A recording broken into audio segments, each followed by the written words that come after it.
Hey guys, this is Hercules of Athens here, and right now I'm showing you guys why Nekroz is really still the best deck.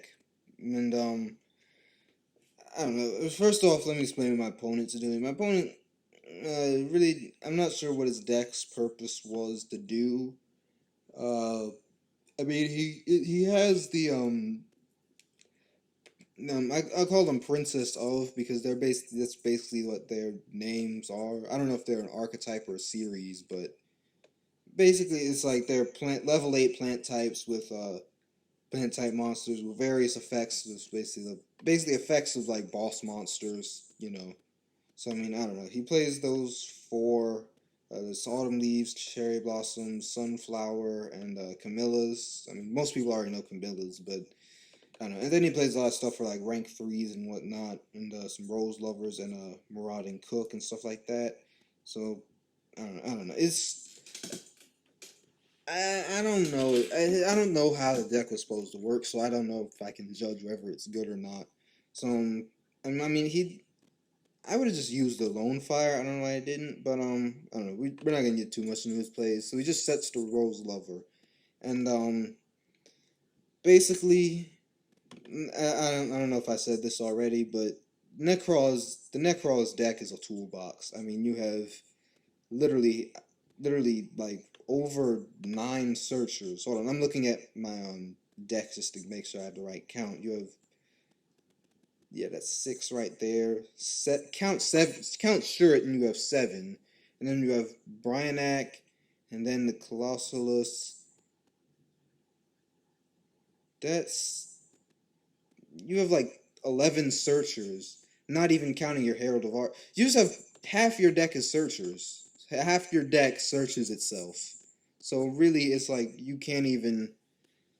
It's like people are like, like a Shuret with Shuret being hit, Nekroz is dead. And I said this myself in my video on the ban list, but I I've just ate those words, and I've really fed myself my medicine here because I mean I'm the one playing, and so as you can see, the kaleidoscope play with Unicorn is really important because it's just extra search, and as you can see, it allowed me to get the Brinac, and and then Manju on top of that just allows me to get I decided to go for decisive armor simply because I didn't know what his back row was, and I wasn't about to take any chances with it. I mean, I don't know. I mean, usually when I see set 1 and 0 back row, usually it's nothing. Like if that's the first turn, but at the same time, when I'm playing on unranked, at the same time, I can't really afford to take many chances because you never know if your opponent has a Raiko or something. So I just go ahead, get decisive armor, blow it up, and I'm gonna use cycle because cycle can summon from the hand, and then tribute off the shirt. And at first I wasn't even thinking about it, but then I realized with shirt I could actually get a mirror and go for Trish, and then actually OTK him.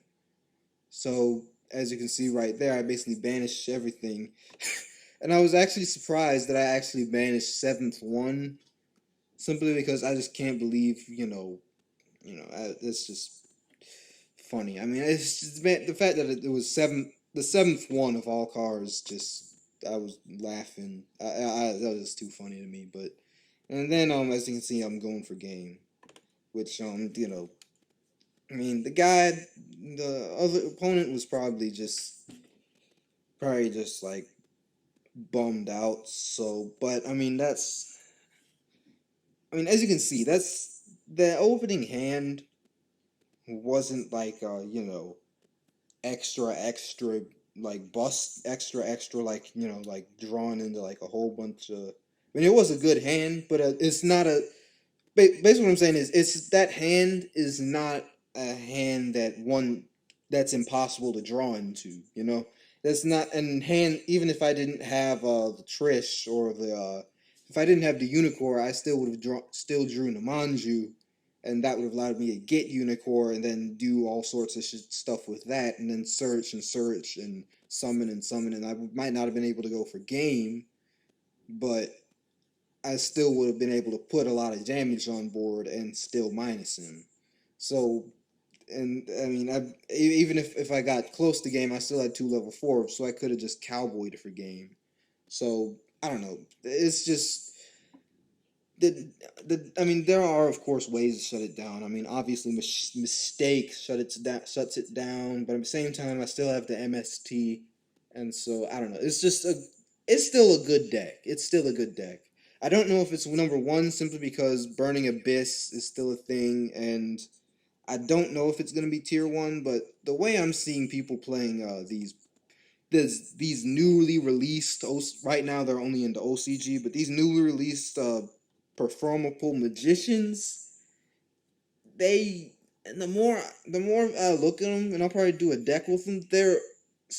They swarm and attack and like OTK seriously. I'm not even being funny, but like the new perform apples and the new support. But I'll probably do a separate profile on that if you want to see it. But but yeah, other than that, I mean, I don't know how broken that's gonna be when compared to Nekroz. And then you still have, Burning Abyss and Stellar Knight's pretty good. I mean, even still, you can beat Stellar Knight. Basically, it's still gonna be a deck that you're probably gonna see topping a lot. Because I mean, you still can have those late game.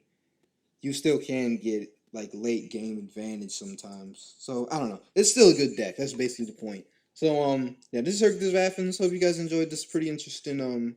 Hope you guys enjoyed, and yeah, I don't know. I don't know why I'm still trying to say stuff. I don't know. I'm trying. I don't know, guys. I'm still trying to. I don't know why I'm still trying to talk, but I have no words to say. So I don't know. This is Hercules of Athens. Hope you guys enjoyed. Signing out.